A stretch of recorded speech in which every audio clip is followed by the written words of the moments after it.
Hello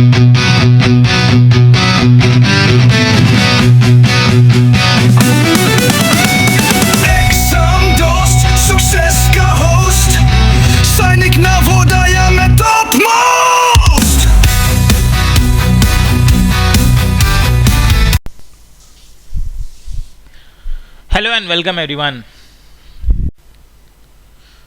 Now how wonderful it is to watch the sky after sunset. जब sunset हो जाता है, अंधेरा हो जाता है, जब सूर्य अस्त हो जाता है, तो उसके बाद आकाश को देखने में वो कितना खूबसूरत लगता है. One would first notice one or two bright dots shining in the sky. सबसे पहले आपको एक या दो या तीन डॉट्स चमकते हुए दिखाई देते हैं आसमान में, और थोड़ी देर में soon you would see the number increasing, और धीरे धीरे ये डॉट्स की जो नंबर है, इनकी जो संख्या है, ये बढ़ने लगती है, और ये इतनी बढ़ जाती है that you can not count them any more. अब इतनी ज़्यादा हो जाती है कि अब आप उसे काउंट भी नहीं कर सकते. The whole sky is filled with tiny shining objects. पूरा का पूरा आसमान छोटे छोटे शाइनिंग ऑब्जेक्ट से भर जाता है. Some are bright, others are dim. उसमें से कुछ जो होते हैं वो बहुत ज़्यादा चमकीले होते हैं, कुछ जो होते हैं उतने चमकीले नहीं होते. It seems as if the sky is studded with diamonds. ऐसा लगता है किसी ने आसमान में डायमंड्स फिट कर दिए हों. And they all appear to be twinkling. वो सभी ट्विंकल करते रहते हैं, जगमगाते रहते हैं. But if you look at them carefully, you will notice that some of them do not twinkle as others do. जैसा स्टार्स की बात हो रही कि वो चमकते हैं आसमान में, लेकिन अगर आप ध्यान से देखें तो स्काई में जितने ऑब्जेक्ट्स हैं सारे के सारे ट्विंकल नहीं करते, सारे नहीं जगमगाते हैं.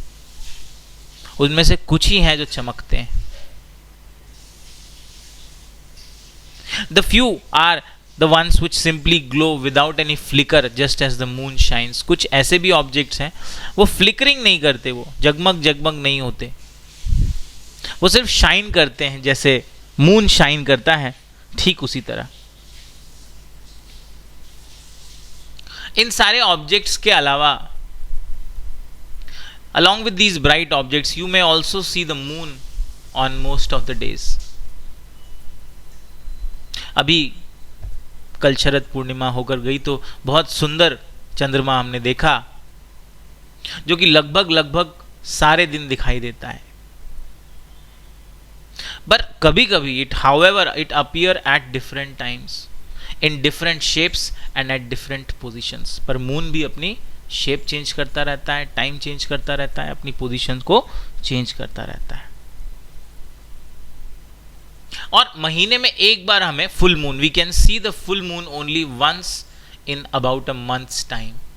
फुल मून हमें महीने में एक ही बार दिखाई देता है. जब हमें फुल मून दिखाई देता है, इसे फुल मून नाइट या पूर्णिमा कहते हैं. A fortnight later, मतलब 14 days के बाद, fortnight is a period of 14 days. A fortnight later you cannot see it at all. और 14 days के बाद ये हमें बिल्कुल भी दिखाई नहीं देता. It is a new moon night और अमावस्या. तो हिंदी और इंग्लिश में पूर्णिमा और अमावस्या के नाम दिए हुए हैं. Full moon is Purnima and new moon is Amavasya. Question पूछा जा सकता है. And on the day of Amavasya, on this day we can watch the night sky best provided it is a clear night. और जिस दिन अमावस्या होती है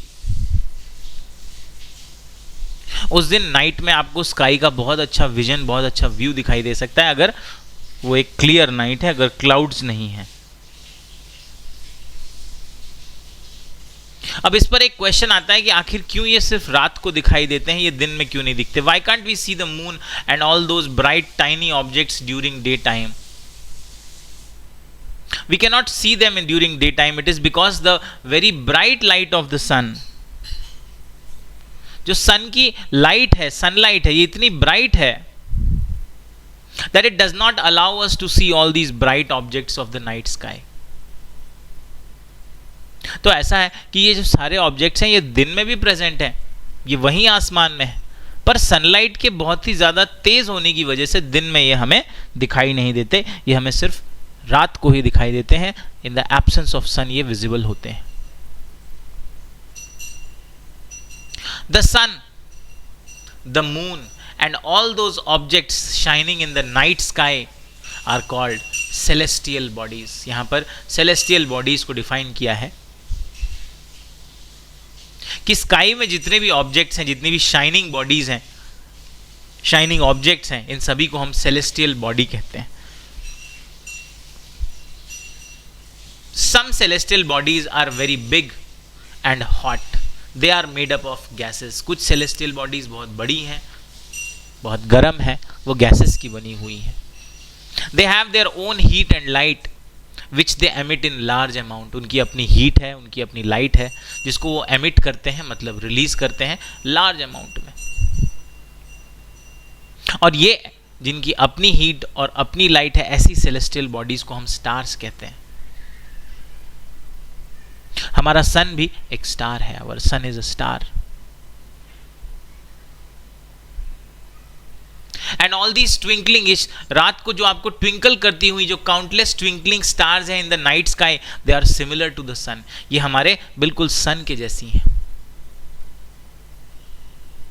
अगर ये सन के जैसी हैं तो हम इनकी हीट और लाइट को इतना कम क्यों फील कर पाते हैं? We do not feel their heat and light and they look so tiny because they are very far from us. ये हमसे बहुत दूर हैं, billions of light years away हैं। इसीलिए सन के जैसा इनकी लाइट और इनकी हीट हमें फील नहीं होती। आपने नोटिस किया होगा कि अगर आप ज़मीन पे खड़े रहें और एरोप्लेन को देखें तो एरोप्लेन हमें बहुत छोटा दिखाई देता है, लेकिन वही एरोप्लेन अगर आप एयरपोर्ट पर जाकर देखेंगे तो वो बहुत बड़ा दिखाई देगा। इसी रीजन से ये स्टार्स हमसे बहुत दूर हैं। You must have notice that all objects look smaller when we see from a distance. How small an aeroplane looks when it is flying at a great height. अगर एक जो एरोप्लेन है जो 35,000 to 40,000 की हाइट पर उड़ता है तो हमें कितना छोटा सा दिखाई देता है, लाइक एन इंसेक्ट, पर एक्चुअली में वो बहुत बड़ा होता है।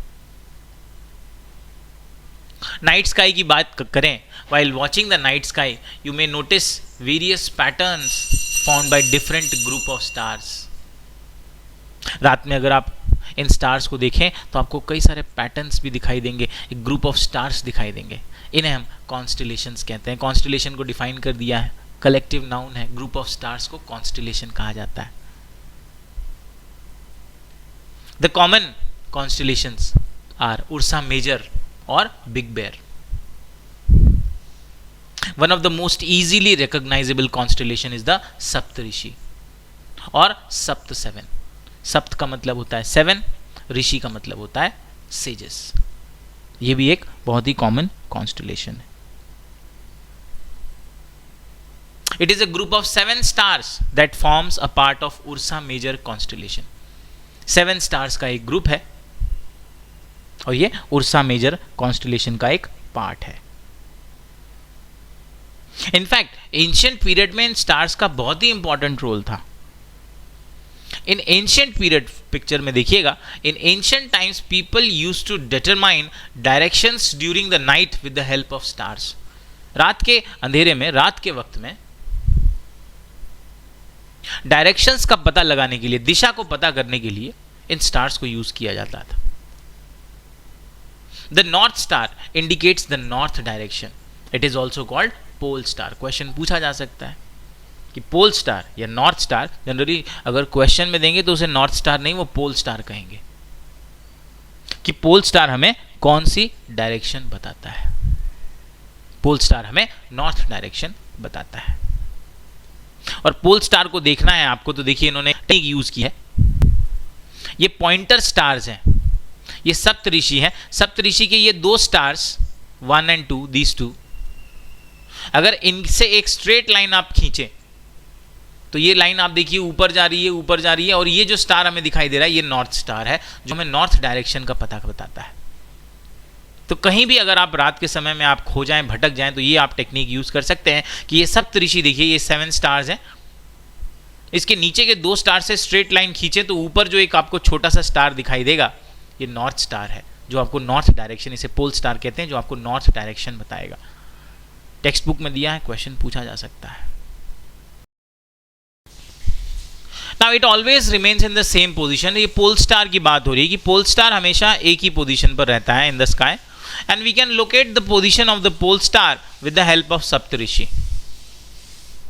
सप्तऋषि से हम पोल स्टार की पोजीशन निकाल सकते हैं। कैसे? An imaginary line is drawn joining the pointer star and extended further it will point to the pole star. जो हमने पिक्चर में बात की यहाँ पर कि ये सप्तऋषि के दो स्टार हैं, ये पॉइंटर स्टार्स हैं। यहाँ से अगर आप स्ट्रेट लाइन खींचो तो ऊपर आपको पोल स्टार दिखेगा जो आपको नॉर्थ डायरेक्शन बता देगा। Some celestial bodies do not have their own heat and light। तो अब तो हमने बात की स्टार की। स्टार्स ऐसी बॉडीज होती हैं जिनकी अपनी हीट है, अपनी लाइट है, और वो अपनी हीट और लाइट को एमिट करते हैं, रिलीज करते हैं। लेकिन कुछ ऐसी भी सेलेस्टियल बॉडीज हैं जिनकी अपनी ना तो हीट है उनके पास, ना लाइट है उनके पास। They are lit by the light of the stars. उनको लाइट कहां से मिलती है? स्टार्स से उनको लाइट मिलती है। स्टार्स की जो लाइट है उसको वो एब्जॉर्ब करते हैं। सच बॉडीज आर कॉल्ड प्लैनेट्स। और ऐसी बॉडीज जिनकी अपनी हीट नहीं होती, अपनी लाइट नहीं होती, इसे हम प्लैनेट कहते हैं। अभी तक तो ऐसा क्वेश्चन नहीं बना, पर क्वेश्चन पूछा जा सकता है। What is the characteristic property of a planet? It doesn't have their own heat and light, it has their own heat. तो उनकी अपनी हीट और लाइट नहीं होती, हीट और लाइट अपनी स्टार्स की होती है। The word planet comes from the Greek word planetai which means wanderers. Wanderers का मतलब जो हमेशा घूमते रहते हैं, कहीं एक जगह रुकते नहीं है। एक ग्रीक वर्ड से बना हुआ है। The earth on which we live is a planet. Earth की बात हो रही है जिसमें हम रहते हैं, वो एक प्लैनेट है। It gets all its heat and light from the sun which is our nearest star. तो हमारा सबसे जो नियरेस्ट स्टार है वो सन है, जो हमें हीट देता है, हमें लाइट देता है।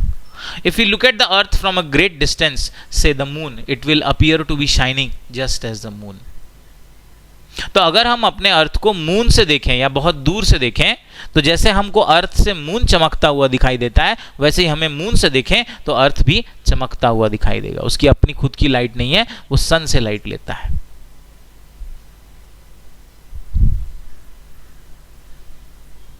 The moon that we see in the sky is a satellite. जो मून हमें स्काई में दिखाई दे रहा है वो एक सैटेलाइट है। It is a companion of our earth and it moves around it. ये हमारे अर्थ का कंपेनियन है और हमेशा अर्थ के चारों तरफ चक्कर लगाता रहता है। वो भी अर्थ की तरह ही अपने रोटेशन पर भी मूव हो रहा है, अपने एक्सिस पर भी मूव हो रहा है, वो रोटेट भी हो रहा है और वो अर्थ के चारों ओर रिवॉल्व भी हो रहा है। Like our earth there are 7 other planets that get heat and light from the sun. और अर्थ अकेला नहीं है, अर्थ के जैसे 7 और प्लैनेट्स हैं जिनको हीट और लाइट सन से मिलती है। और इन प्लैनेट्स की कई ऐसे भी प्लैनेट्स हैं जिनके अपने खुद के मून्स भी हैं, मतलब अपने खुद के नेचुरल सैटेलाइट्स भी हैं। Now let us talk about the solar system. The sun, 8 planets, satellites and some other celestial bodies known as asteroids and meteoroids, they form the solar system। इन सब को मिलाकर सोलर सिस्टम बनता है। We often call it a solar family with the sun as its head। हम इसको solar family भी कहते हैं जिसमें सन हमारा हेड होता है और हेड ऑफ द फैमिली होता है। Now in this picture you can see the head of the solar system, sun, and the 8 planets, namely the Mercury, Venus, Earth, Mars, Jupiter, Saturn, Uranus and the Neptune. ये जो numbers लिखे हुए हैं ये basically distance लिखे हैं in million kilometres. जैसे earth is 150 million kilometres है, Venus is 108 million kilometres, mercury is 58 million kilometres. ये सन से उनकी डिस्टेंस बताई हुई है। और मार्स और जुपिटर के बीच में ये जो आप बेल्ट देख रहे हैं, this is the asteroid belt. They are basically the rock particles जो प्रेजेंट है between Mars and earth. Let us look at all of them one by one. The sun is the first. The sun is in the center of the solar system. Solar system के center में है। It is a huge celestial body made up of extremely hot gases। हमने discuss किया, इसमें hydrogen और helium gases present है। It provides the pulling force that binds the solar system। इसी के पास वो pulling force है, rather the gravitational force है, जिसने हमारे पूरे सोलर सिस्टम को एक साथ पकड़ के रखा हुआ है। The sun is the ultimate source of heat and light for the solar system। Solar system को हीट और लाइट देने का काम सन करता है. But that tremendous heat is not felt so much by us because despite being our nearest star, it is far away from us. तो वो हमें हीट दे रहा है, लाइट दे रहा है, पर वो बहुत ज़्यादा हीट या बहुत ज़्यादा लाइट नहीं दे रहा है. क्यों नहीं दे रहा है? क्योंकि वो एक प्रॉपर डिस्टेंस पर लोकेटेड है. The sun is about 150 million kilometre away from the earth. Distance बताई हुई है, क्वेश्चन पूछा जा सकता है. Coming to the planets, there are 8 planets in our solar system. In order of their distance from the sun, they are, उनके distance के order में बताया हुआ है, Mercury, Venus, earth, Mars, Jupiter, Saturn, Uranus and Neptune. These are the 8 planets. An easy way to memorize the name of the planets in order of their distance. इसका एक technique है, आपके text book में से लिया हुआ है. इनको कैसे याद रख सकते हैं? First, my is Mercury, very, V is Venus, efficient, E is earth, mother, M is Mars, just, J is Jupiter, served, S is Saturn, us, U is Uranus and nuts, N is Neptune. So my very efficient mother just served us nuts. These are the words which you can memorize to learn about the various planets. जो order में हमारे planets है उसको याद करने के लिए आप ये words याद कर सकते हैं. Now let's talk about these 8 planets. All the 8 planets, हमारे जितने भी 8 planets हैं सोलर सिस्टम के, they move around the sun in fixed orbit. ये फिक्स्ड पाथ में सन के अराउंड, रैंडमली ये ट्रैवल नहीं कर रहे हैं, ये फिक्स्ड पाथ में ट्रैवल कर रहे हैं. And these paths are elongated path, elliptical paths हैं. These are called the orbits. पहले भी क्वेश्चन एग्जाम में पूछा गया है, what is the fixed path of every planet. हर एक प्लैनेट का जो फिक्स्ड पाथ होता है उसे क्या कहा जाता है? उसे ऑर्बिट कहा जाता है. किस तरह की पाथ है ये? एलोंगेटेड पाथ है. ये शीट बहुत इंपॉर्टेंट है, आपके टेक्स्ट बुक की शीट है. इसकी एक एक लाइन से क्वेश्चन बन सकता है. वीडियो को एटलीस्ट आप 4-5 बार देखिए, और जहां पर भी मैं स्ट्रेस कर रहा हूं कि क्वेश्चन बन सकता है, उन पॉइंट्स पर आप खास ध्यान दीजिए. Mercury, it is the nearest to the sun. It takes only 88 days to complete one round along its orbit. सबसे पहला प्लैनेट मर्क्यूरी है, सबसे पास है, और मर्क्यूरी को अपना एक रेवोल्यूशन कंप्लीट करने के लिए सन के अराउंड 88 डेज लगते हैं, या उसे अपने ऑर्बिट को कंप्लीट करने के लिए, पूरा एक चक्कर लगाने के लिए 88 डेज का टाइम लगता है. Next is Venus. It is considered as earth's twin. Venus को हम अर्थ का ट्विन भी कहते हैं because of its size and shape. It is very much similar to that of earth. Venus का जो साइज और जो शेप है वो अर्थ से बहुत ज़्यादा सिमिलर होने के कारण हम उसे अर्थ का ट्विन भी कहते हैं. नाउ सोलर सिस्टम पर कई सारे रेफरेंस बुक्स हैं. आपके एग्जाम के हिसाब से मार्केट में बहुत सारे रेफरेंस बुक हैं जिसमें सोलर सिस्टम का टॉपिक दिया हुआ है. अब उन्होंने हर एक प्लैनेट में बहुत एलैबोरेटेड पॉइंट्स बताए हुए हैं. अब एक डिफिकल्ट एस्पेक्ट हमारे सामने ये आ जाता है कि हर एक प्लैनेट से रिलेटेड कितने पॉइंट्स हम याद रख सकते हैं. That is a challenge. आप बहुत सारे वीडियोस देख सकते हैं, आप कई सारे टेक्स्ट बुक, रेफरेंस बुक्स आप देख सकते हैं, बट वही चैलेंज वही है. कुछ ऐसे बुक्स हैं तो मर्क्यूरी के बारे में उन्होंने 20 पॉइंट बताए, वीनस के बारे में 25 पॉइंट बताए. द पॉइंट इज आप कितने याद रखोगे.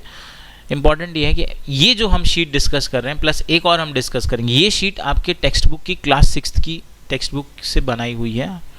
तो आप पहला तो ये याद रखो, और दूसरी एक और है जो कि क्लास 8 की टेक्स्ट बुक है, वो भी हम कवर करेंगे. इन दोनों से बाहर सोलर सिस्टम पर आपको कोई भी क्वेश्चन पूछा नहीं जाएगा. However, I will also cover one more. मैं सोलर सिस्टम के 3 पार्ट लूंगा, जिसमें एक क्लास 6 की टेक्स्ट बुक है, एक क्लास 8 की टेक्स्ट बुक है और एक रेफरेंस बुक है. तो क्लास 6 और 8 की टेक्स्ट बुक के जो 2 वीडियोस हैं उनको आप ध्यान रखो, उससे बाहर आपको एग्जाम में क्वेश्चन नहीं मिलेगा. इवन तो मैं रेफरेंस बुक भी आपके लिए कवर कर दूंगा just for having some added information, थोड़ा एक्स्ट्रा नॉलेज के लिए, पर उससे एग्जाम में क्वेश्चन आने के चांसेस मैंने नहीं देखे हैं कि रेफरेंस बुक में से कोई क्वेश्चन उठाकर पूछा हो. जो भी आता है हमारी टेक्स्ट बुक में से आता है. तो उसके एडिशनल आप ये भी किताब पढ़ लें, वो भी पढ़ लें, तो आप पढ़ें, पर क्वेश्चन वहाँ से नहीं बनेगा. और खासकर ये मार्केट में जो रेफरेंस बुक बन रही है उनसे तो बनेगा ही नहीं. तो हम यहाँ पर बात कर रहे थे वीनस को. वीनस को अर्थ का ट्विन कहा जाता है because of its size, because of its shape. वो अर्थ से बहुत ज़्यादा सिमिलर है.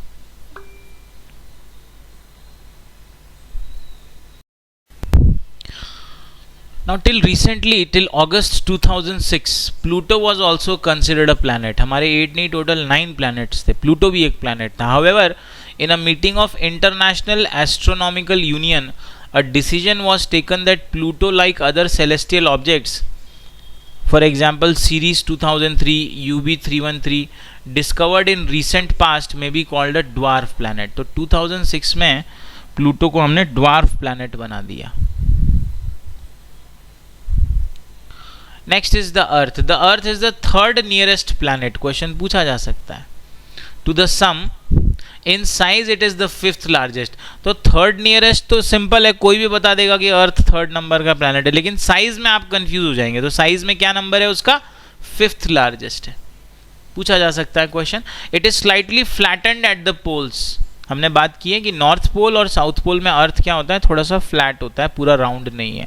That is why it shape is described as geoid shape. Earth के शेप को क्या नाम दिया है? जियोइड शेप दिया है. उसको सर्कुलर शेप नहीं है, राउंड शेप नहीं है. वो नॉर्थ पोल और साउथ पोल पर फ्लैट है, उसका नाम है geoid shape. Geoid means an earth like shape.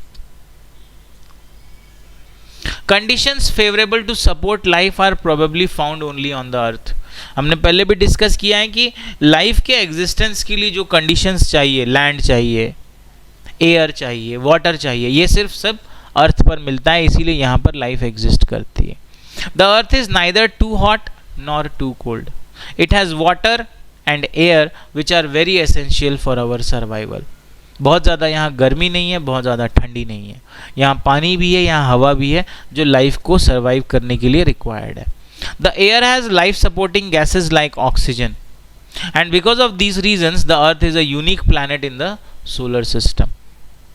और हमारे यहाँ पर अर्थ में लाइफ सपोर्टिंग गैस प्रेजेंट है, ऑक्सीजन प्रेजेंट है, जिसको हम ब्रीथ करते हैं, और इसीलिए अर्थ पे लाइफ पॉसिबल है. यूनिक प्लैनेट है. From the outer space the earth appears blue because it's 2/3 surface is covered by water. Question पूछा जा सकता है आउटर स्पेस से अर्थ कैसा दिखाई देता है? ब्लू दिखाई देता है. ब्लू क्यों दिखाई देता है? क्योंकि 2/3 पार्ट, फ्रैक्शन में 2/3 होता है, परसेंट में 66%.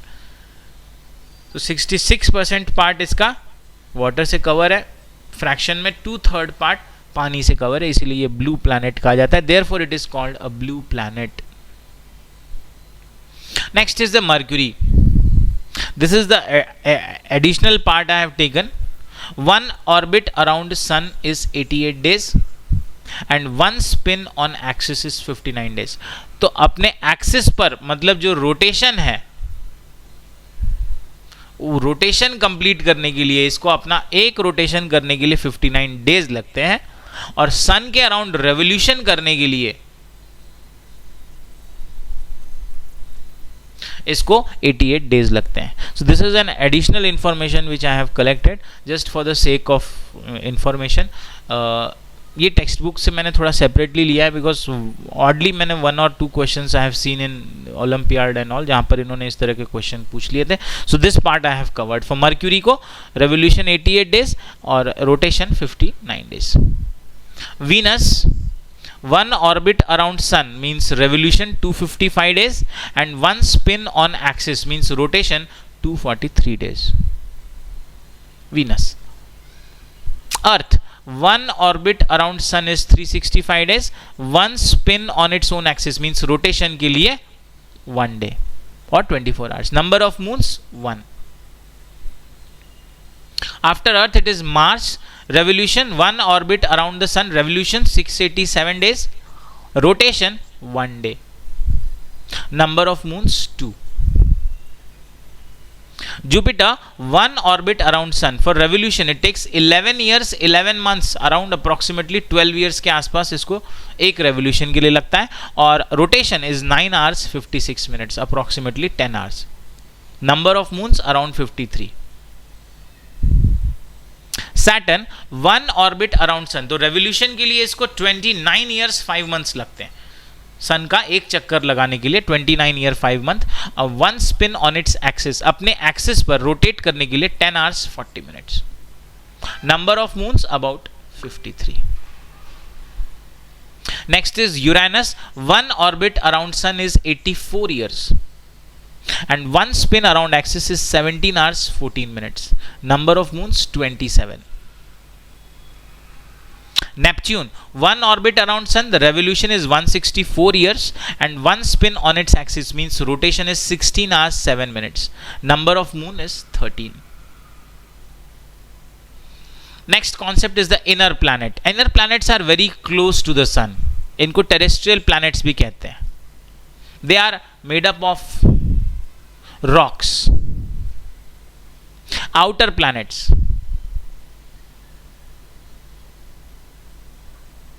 they are very very far from the sun and are huge planets. ये sun से बहुत दूर है और ये बहुत बड़े planets हैं. They are made up of gases and liquids. ये रॉक ऊपर का पार्ट था, इधर आ गया. Inner planet and outer planet, basically inner planet और आउटर प्लैनेट को सेपरेट करते हैं asteroid belt. Next, coming to the moon. Our earth has only one natural satellite, that is the moon. Its diameter is only 1/4 of that earth. 1/4 of that earth मतलब earth का 1/4 है इसका diameter. अगर आप ऐसा समझो, अर्थ की डायमीटर को अगर 100 लेंगे तो मून की डायमीटर उसका 1/4 मतलब 25 हो जाएगी. अभी तक एग्जाम में क्वेश्चन नहीं पूछा गया, आगे चांसेस है पूछा जा सकता है. What is the diameter of earth as compare to that of moon. तो अर्थ का हो जाएगा मून का 4 टाइम्स और मून का पूछेगा तो 1/4 टाइम्स. अब ये चेंज करके रेडियस भी पूछ सकते हैं, तो जो डायमीटर का रिलेशन है वही रेडियस का भी रिलेशन होता है, 1/4. This is the moon. It appears so big because it is nearer to our planet than other celestial bodies. तो ये हमें इतना बड़ा इसलिए दिखाई देता है क्योंकि ये हमारे प्लैनेट से बहुत नजदीक है. It is about 3,84,400 kilometre away from us. Question पूछा जा सकता है, टेक्स्ट बुक में दिया हुआ है. डिस्टेंस बताइए, 3,84,400 kilometre. Now you can compare the distance of Earth from the Sun and that of the Moon. तो हम सन का और मून का हम डिस्टेंस आपस में कंपेयर कर सकते हैं. The moon moves around the earth in about 27 days. कई सारे रेफरेंस बुक में ये 29 लिखा है, कहीं 28.5 लिखा है, कहीं 29.5 लिखा है. अगर एग्जाम में क्वेश्चन आया तो आप 27 लगाएंगे क्योंकि ये टेक्स्ट बुक में लिखा हुआ है कि अर्थ का चक्कर लगाने के लिए इसे 27 डेज का टाइम लगता है मून को. It takes exactly the same time to complete one spin. तो अर्थ का रेवोल्यूशन कवर करने में, रिवॉल्व करने में इसे 27 डेज लगते हैं और इसको ये अपने एक्सिस पर रोटेट भी कर रहा है, तो रोटेशन कवर करने के लिए इसको वही सेम टाइम लगता है. 27 डेज का टाइम अपने रोटेशन कवर करने के लिए 27 और revolution around the earth cover करने के लिए भी 27. अच्छा, अब दोनों में से देखो इसके ज़्यादा चांसेस हैं कि रोटेशन का टाइम पूछ ले, क्योंकि रोटेशन का टाइम इन्होंने दिया नहीं है, सिर्फ लिख दिया है सेम टाइम है. तो जनरली क्या पढ़ते पढ़ते हमें नंबर वो नहीं है तो हम मिस कर देंगे नंबर, लेकिन इन्होंने बताया सेम टाइम, तो हो सकता है रोटेशन का टाइम पूछ लें 27 डेज, रेवोल्यूशन का 27 days. As a result we only see one side of the moon that is visible to us on earth. अब इस पर भी क्वेश्चन बन सकता है. क्या क्वेश्चन बन सकता है कि why we can see only one side of the moon. हम मून का एक ही साइड क्यों देख पाते हैं? इसलिए देख पाते हैं क्योंकि उसका रिवोल्यूशन का टाइम और रोटेशन का टाइम बिल्कुल सेम है, इसीलिए हमें उसका पीछे की साइड उसकी दिखाई नहीं देती. तो ये आपके अभी जो नए क्वेश्चन आने लगे हैं, ट्रू फॉल्स टाइप के या असर्शन और रीजनिंग के जो क्वेश्चन बनने लगे हैं कि this sentence is correct, second sentence is correct and the first sentence is correct explanation, उसमें ये क्वेश्चन पूछा जा सकता है. Next, the moon does not have favourable conditions for life. Moon के पास लाइफ एग्जिस्ट करे ऐसी फेवरेबल कंडीशंस नहीं है. It has mountains, it has plains, it has depressions on its surface. These cast shadows on the moon surface. Look at the full moon and observe these shadows. आप देखिए कि आपको moon में थोड़े थोड़े dark spots दिखाई देंगे. ये डार्क स्पॉट्स एक्चुअली क्या हैं? एब्सेंस ऑफ लाइट की वजह से बन रहे हैं. क्यों? क्योंकि वो डिप्रेशंस हैं. डिप्रेशंस मतलब गड्ढे हैं और उन डिप्रेशंस पे लाइट नहीं पहुंच पा रही है, और क्योंकि वहां पर लाइट नहीं पहुंच पा रही है तो वहां अंधेरा है, इसलिए हमें देखने में वो यहां से दिखता है कि वो डार्क स्पॉट्स है, पर वो डार्क स्पॉट्स नहीं है, वो एब्सेंस ऑफ लाइट्स हैं. एब्सेंस ऑफ लाइट की वजह से वहाँ अंधेरा है, और वो यहाँ से हमें दूर से देखते हैं तो हमें डार्क स्पॉट की तरह वो दिखाई देता है. Now this is the phenomena और the steps of man made satellite को कैसे हम ऑर्बिट तक पहुंचाते हैं रॉकेट के थ्रू. तो रॉकेट लॉन्चिंग का इन्होंने स्टेप्स बताया. देखिए सबसे पहले रॉकेट लॉन्च हुआ, यहाँ पर आप देख सकते हैं, यहाँ पर इन्होंने रॉकेट लॉन्च किया. ये अर्थ से हमने रॉकेट लॉन्च किया. अब जैसे ही रॉकेट ऊपर गया तो रॉकेट में सैटेलाइट अटैच है. अब ये सैटेलाइट आप देख रहे हो, ये सैटेलाइट का पार्ट ये अलग हो गया, सैटेलाइट पार्ट अलग हो गया, और ये उसमें से रॉकेट पार्ट अलग हो गया. रॉकेट पार्ट क्या हो गया, नीचे अर्थ में आकर गिर गया, और सैटेलाइट पार्ट ऊपर चला गया, अपने ऑर्बिट में फिक्स हो गया, और अब ये अर्थ के चारों तरफ रोटेशन करने लगेगा. सैटेलाइट अपने ऑर्बिट में एंटर हो गया. That is the process.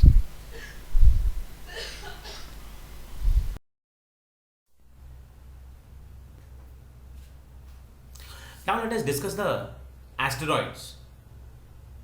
Apart from the stars, planets and satellites, there are numerous tiny bodies which also move around the sun. And these bodies are called asteroids. They are found between the orbits of Mars and the Jupiter. Scientists are of the view that asteroids are parts of a planet which exploded many years back. तो जैसे हमने stars को देखा, planets को देखा, satellite को देखा, another celestial body is asteroid. Mars और जुपिटर के बीच में ये प्रेजेंट है, टाइनी बॉडीज हैं, और ऐसा माना जाता है कि ये कोई प्लैनेट थे जो कई सालों पहले, many million years ago, ये एक्सप्लोड हो गए. Here you can see a picture of an asteroid. Next, meteoroids. The small pieces of rocks which move around the sun are called meteoroids. Rock के pieces होते हैं, सन के around ये भी move कर रहे हैं. Sometimes these meteoroids come near the earth and tend to drop upon it. कभी कभी ये अर्थ के पास आ जाते हैं और अर्थ के ऊपर गिर जाते हैं. During this process, due to friction with the air, they get heated up and burn. तो जब ये अर्थ के पास आ जाते हैं और अर्थ के ऊपर गिर रहे होते हैं, तो अर्थ के एटमॉस्फेयर की वजह से, एयर की वजह से, उस फ्रिक्शन की वजह से ये बर्न हो जाते हैं, ये जलने लगते हैं. एंड दिस बर्निंग, इस जलन की वजह से, इस जलने की वजह से, they causes a flash of light. एक लाइट निकलती है. Sometimes a meteor without being completely burned fall on the earth and creates a hollow. और कभी कभी क्या होता है कि मीटियोर पूरी तरह नहीं जलता और पूरी तरह नहीं जलता है, तो वो आकर अर्थ पर गिर जाता है. और अर्थ पे वो गिरेगा तो आकर अर्थ पे क्या करेगा, वो गड्ढा बना देगा. That is a meteor.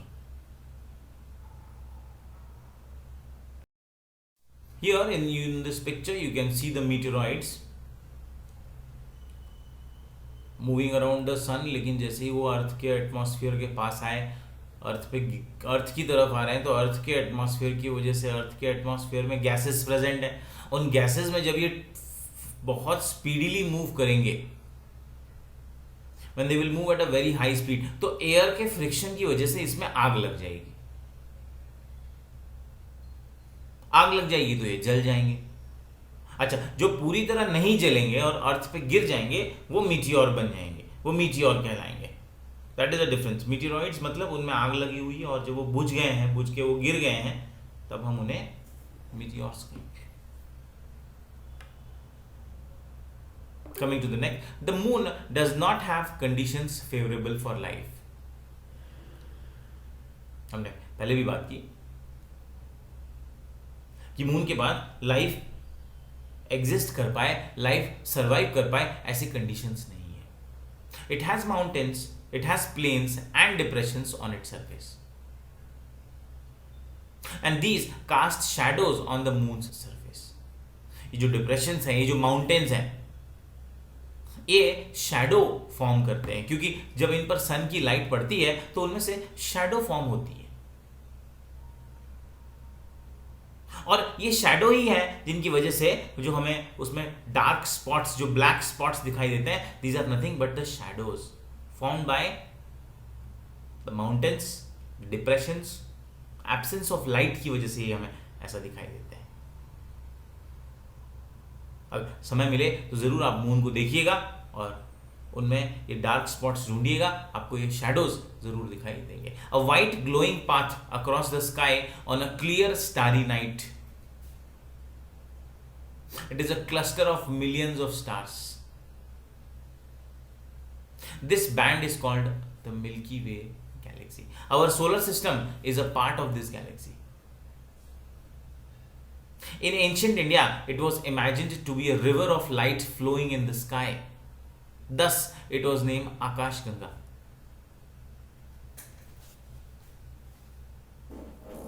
तो हमारा सोलर सिस्टम एक गैलेक्सी का पार्ट है, उसका मिल्की वे गैलेक्सी नाम है। मिल्की वे इसलिए नाम है क्योंकि ऐसा लगता है कि वो एक रिवर की तरह है, और रिवर में इतनी लाइट है, इतनी लाइट जैसा लग रहा है कि वो मिल्क की तरह उसमें लाइट चल रही है, इतना वाइट है वो देखने में, इसीलिए उसका नाम आकाश गंगा रखा हुआ है। Talking about a galaxy, galaxy is this is our Milky Way galaxy. तो यहाँ पर आप देखिए पिक्चर में आपको ये दिखाई देगा कि एक पाथ है, this path, this is the path, bright path, this is our galaxy. तो क्योंकि ये बहुत ब्राइट है और देखने में एक रिवर की तरह है, इसलिए इसका नाम आकाश गंगा या मिल्की वे है। A galaxy, it is a huge system of billions of stars and clouds of dust and gases. Galaxy पूछा जा सकता है एग्जाम में, अभी तक पूछा भी गया है, पहले भी, आगे भी पूछा जा सकता है। गैलेक्सी क्या है? It is billions of stars से बना हुआ, clouds of dust and gases. There are millions of such galaxy that makes the universe. तो मिलियंस ऑफ गैलेक्सीज मिलाकर यूनिवर्स बना हुआ है। It is difficult to imagine how big the universe is. हम बता भी नहीं सकते कि यूनिवर्स कितना बड़ा है। Scientist are still trying to find out more and more about it. We are not certain about its size, but we know that all of us, you and I, belong to the universe. हमें पता ही नहीं है कि universe हमारा actually में कितना बड़ा है, और ये कंटिन्यूसली एक्सपैंड भी हो रहा है, बट हम सिर्फ इतना जानते हैं कि हम सब इसके पार्ट हैं। Light travels at a speed of about 3 lakh kilometer per second. You can call it 3 into 10 to the power of 5 kilometer per second. Question पहले नहीं पूछा गया, आगे चांसेस हैं। और इसे मीटर पर सेकंड में करना हो तो बोलेंगे 3 into 10 to the power of 8 metre पर second.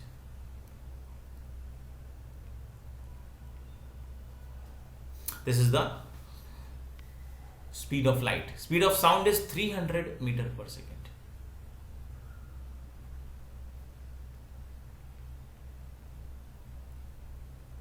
This is the speed of sound. Next, with this speed, the light of the sun takes about 8 minutes to reach the earth. अभी कई सारे रेफरेंस बुक्स हैं, कहीं 7.5 है, कहीं 7.8 है, कहीं 8.5 है, पर अगर एग्जाम में क्वेश्चन आ जाए तो हमारा आंसर होगा 8 मिनट्स। क्यों? क्योंकि ये टेक्स्ट बुक में दिया हुआ है। तो सनलाइट को अर्थ तक आने के लिए 8 मिनट्स का टाइम लगता है। इवन एक रेफरेंस बुक है जिसको हम पहले कवर कर रहे थे, उसमें 8.5 लिखा हुआ है, कहीं कहीं पे 7.8 लिखा हुआ है, कहीं पर 600 सेकेंड्स दिया हुआ है, सॉरी 450 सेकेंड्स दिया हुआ है। तो हमारा आंसर क्या होगा? 8 मिनट्स होगा, क्योंकि टेक्स्ट बुक में 8 मिनट्स बताया हुआ है कि सनलाइट को अर्थ तक आने के लिए 8 मिनट्स का टाइम लगेगा। Neil Armstrong was the first man to step on the surface of moon on 20 जुलाई 1969। वैसे तो बहुत इंपॉर्टेंट पॉइंट है, पर इतनी बार पूछा गया है कि अब शायद ना पूछे, लेकिन हाँ डेट पूछी जा सकती है कि नील आर्मस्ट्रॉन्ग मून पे कब गए थे? 20 जुलाई 1969 को गए थे। India has landed on the moon This is the picture of Neil Armstrong.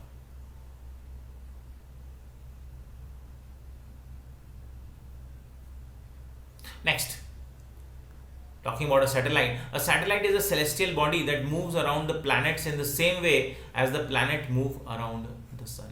Satellite क्या होता है? सैटेलाइट भी एक सेलेस्टियल बॉडी है जो प्लैनेट्स के अराउंड मूव होती है, बिल्कुल उसी तरह जैसे प्लैनेट्स सन के अराउंड मूव होते हैं. So is a satellite a celestial body? Yes, all the objects in the sky are celestial body. What is the difference in a satellite moves around a planet? Planet move around the sun. Next, a human made satellite. It is an artificial body.